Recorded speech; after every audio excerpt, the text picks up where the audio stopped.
Hello students, कैसे हैं आप? आई होप आप अच्छे होंगे एंड अपने घर पे तैयारी अच्छे से कर रहे होंगे स्टूडेंट्स। तो आज हम शुरू करते हैं 12th क्लास का द रेड ट्रैप। बहुत इंटरेस्टिंग स्टोरी है, बहुत मॉरलफुल है स्टूडेंट्स। जिसके लेखिका हैं सेल्मा लेगरलॉफ, ये स्वीडिश राइटर हैं। और आप देख सकते हैं मैंने यहाँ पे एक चूहेदानी, यानी कि रेड ट्रैप का मतलब चूहेदानी होता है। चूहेदानी में दिखा रखी है जिसमें चूहा है, फंसा हुआ है। तो ये एक मैसेज भी है इससे कि चूहा क्यों फंसता है चूहेदानी में, क्योंकि उसको कुछ लालच दिया जाता है। तो इसमें लेखिका ने भी यह दर्शाने का प्रयास किया है कि हम इस संसार में लालच के कारण रह रहे हैं और हम एक चूहे रूपी संसार में फंसे, चूहेदानी रूपी संसार में फंसे हुए हैं। तो स्टूडेंट्स शुरू करते हैं। नेक्स्ट इसके करेक्टर्स देख लेते हैं। करेक्टर्स बहुत इंपॉर्टेंट होते हैं किसी भी स्टोरी को याद करने के लिए स्टूडेंट। तो पहले देते हैं द रेड ट्रैपर और पेडलर, यानी कि वही एक इंसान जो रेड ट्रैप बेचता है, और पेडलर है, वो पेडलर मतलब जो इधर उधर जा करके अपने सामान को बेचता है। क्रॉफ्टर ये एक लॉनली पर्सन है, लिविंग इन ए हट, ये जंगल में रहता है और अभी रिटायर्ड पर्सन है। एक राम्स जो मिल नाम की मिल से ये मैं काम करता था पहले, लेकिन अभी रिटायर्ड पर्सन है और अकेला रह रहा है। तीसरे नंबर पे आपका आयरन मिल ओनर है, ये एक मिल के ओनर है। मिल का नाम राम्स जो मिल है, ये आप लिख लेना, मैं यहाँ पे लिखना भूल गया हूँ, राम्स जो मिल। ओके स्टूडेंट्स, नेक्स्ट नंबर 4 पे एडला विल मेंशन, ये daughter of the mill owner है, जो मिल के मालिक है उसकी पुत्री है। Elizabeth wife of mill owner, इसकी पत्नी का नाम है यहाँ पे, हालांकि इसका कोई रोल नहीं है, केवल इसके नाम अपने मित्र को नाम बताता है कि उसकी जो पत्नी एलिजाबेथ है वो गुजर चुकी है। 6 नंबर पे बात करते हैं स्टूडेंट्स, नील्स ओलोफ और captain Von Stehl, friend of mill owner. ये फ्रेंड था, जब ये एक्चुअली जो आयरन मिल ओनर है ये आर्मी में था, आर्मी में इसका फ्रेंड था नील्स ओलोफ, या कैप्टन था वो, कैप्टन वॉन स्टेहल। तो उसने किसी कारणवश रिज़ाइन दे दिया था। आगे बढ़ते हैं स्टूडेंट्स, जो उसको काफ़ी दिनों बाद मिला था। ये करेक्टर्स हैं, ब्रीफ एक्सप्लेनेशन करते हैं, थोड़ा सा ध्यान से देखते हैं इसको स्टूडेंट्स। ब्रीफ एक्सप्लेनेशन में बात करते हैं लाइफ ऑफ पेडलर, कि पेडलर की लाइफ कैसी थी। वो क्या करता था, वो चूहेदानी बनाता था, किसी फैक्ट्री वगैरह के आसपास से कुछ जो तार वगैरह है वो वहाँ से ले लेता था चुपचाप, एक तरह से चोरी करके वो ले लेता था और चूहेदानी बनाता था और उनको बेचता था और अपना गुजारा करता था। लेकिन यह गुजारा करने के लिए, पेट भरने के लिए बिल्कुल भी कारगर साधन नहीं था, क्योंकि इससे पेट नहीं भरता था। तो वो क्या करता था, छोटी मोटी चोरी भी कर लेता था ताकि वो भरपेट खाना भी खा सके। लेकिन उसकी लाइफ बहुत ही गरीबी से भरी हुई थी, वो बहुत भूखा रहता था, इसके कारण उसको चोरी भी करनी पड़ती थी। बात करते हैं thoughts of the peddler about life, life के प्रति उसके पेडलर के थॉट्स क्या थे। बहुत बेहतरीन थॉट्स थे स्टूडेंट्स।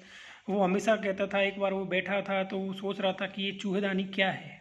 चूहेदानी में चूहे को फंसाने के लिए हम कुछ चीज़ रखते हैं, कोई सामान रखते हैं, कोई लालच देते हैं ताकि चूहा वहाँ पे आ जाए।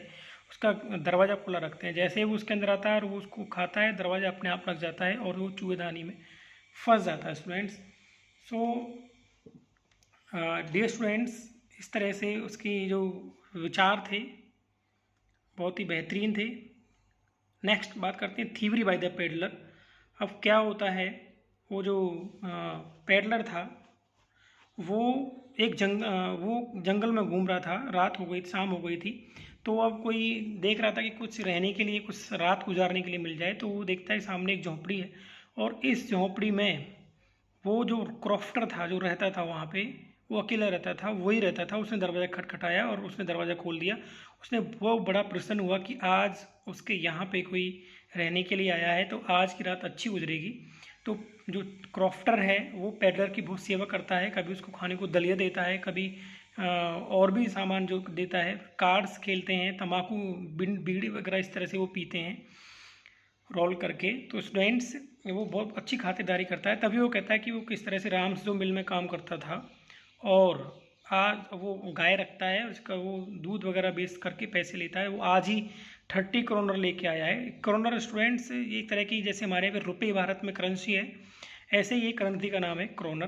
तो वो 30 करोनर उसके सामने ही एक चमड़े के बैग में, जो कि विंडो के पास टंगा हुआ था, वहाँ रख देता है। स्टूडेंट्स, ये जो क्रॉफ्टर है बहुत ही भोला भाला इंसान है, बहुत ईमानदार इंसान है। जो अपने जो स्ट्रेंजर है, जो एक अजनबी है, उसके सामने पैसों को दिखा करके बैग में रख लेता है। वो कभी ये नहीं सोचता कि ये चोरी भी कर लेगा। नेक्स्ट फ्रेंड्स, ये तो थीवरी क्या करता है, तो दोनों सुबह उठते हैं और चले जाते हैं। तो ये वापस आता है और उन 30 क्रोनर्स को वहाँ से चुरा लेता है। विंडो की दरवाजे सॉरी खिड़की को तोड़ करके वो उसको ले लेता है और वहीं पे उसके में से पैसे ले लेता है और रख देता है वापस, और खुश होता है कि आज देखो मैंने पैसे चुरा लिए हैं, उसको पागल बना दिया, और वो फिर वहाँ से निकल जाता है। नेक्स्ट पॉइंट है escaping from the thievery place and caught in A trap. और वो वहाँ से बचने के लिए वहाँ से बच जाता है और जंगल का रास्ता वो अपनाता है ताकि किसी को पता ना चले चोरी करने के बाद। तो वो जंगल के रास्ते जाता है and caught in A trap, और एक जाल में फंस जाता है। जब वो देखता है कि वो जो जंगल की तरफ जा रहा है वो जंगल बहुत ही भयंकर है, बहुत ही खतरनाक है, उसमें वो जहाँ से शुरू करता है थोड़ी देर के बाद, आधे घंटे के बाद वहीं आ जाता है जहाँ से स्टार्टिंग पॉइंट था।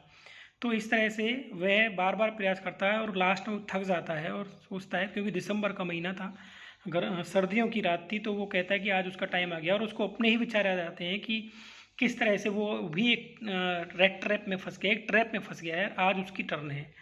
तो अब वो नीचे गिर जाता है, तो तभी उसको कुछ एक आवाज़ सुनाई देती है, और वो आवाज़ आसपास से आ रही होती है, किसी हथौड़ी की आवाज़ थी।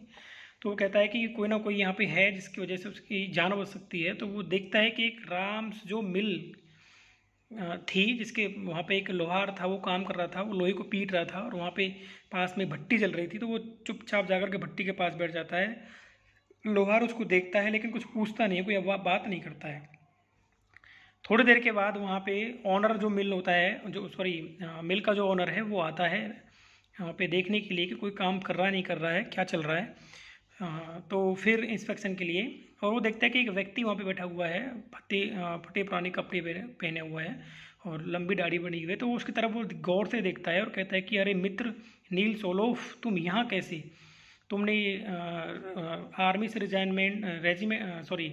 रिज़ाइन दे करके तुमने ठीक नहीं किया, उसके बाद तुम कहाँ गायब हो गए, तुम्हारा कुछ पता नहीं चल रहा है, आज तुम पहचाने गए हो, चलो घर पे चलो। तो वो कहता नहीं नहीं, मैं वो नहीं हूँ जिसे तुम कह रहे हो, जिसे तुम समझ रहे हो, मैं वो नहीं हूँ। लेकिन वो कहता है कि नहीं नहीं, तुम वही हो। लेकिन वो मना कर देता है और कहता है कि मैं यहीं पे रहूँगा।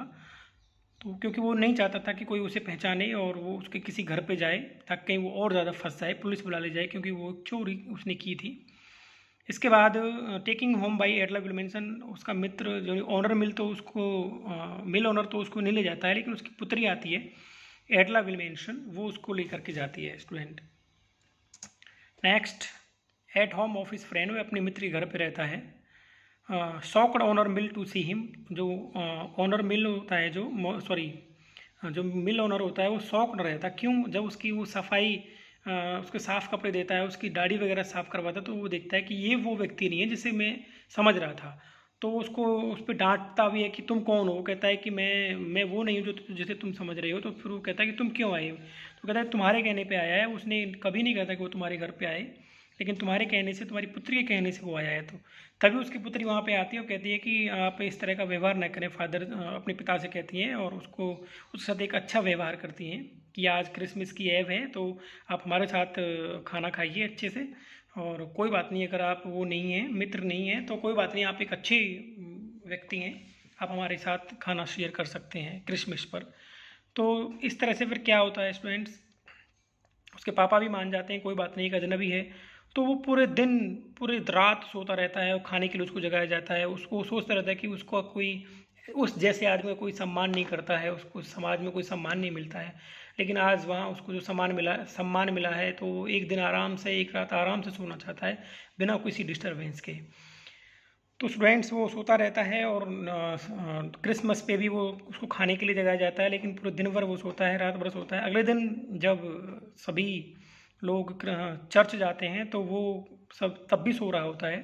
तभी चर्च पे वहाँ पे ये बात सामने आती है कि भाई किसी एक रेड ट्रैपर ने क्रॉफ्टर के वहाँ से जो एक जंगल में जो आदमी रहता है, उसके 30 करोड़ चुरा लिए हैं।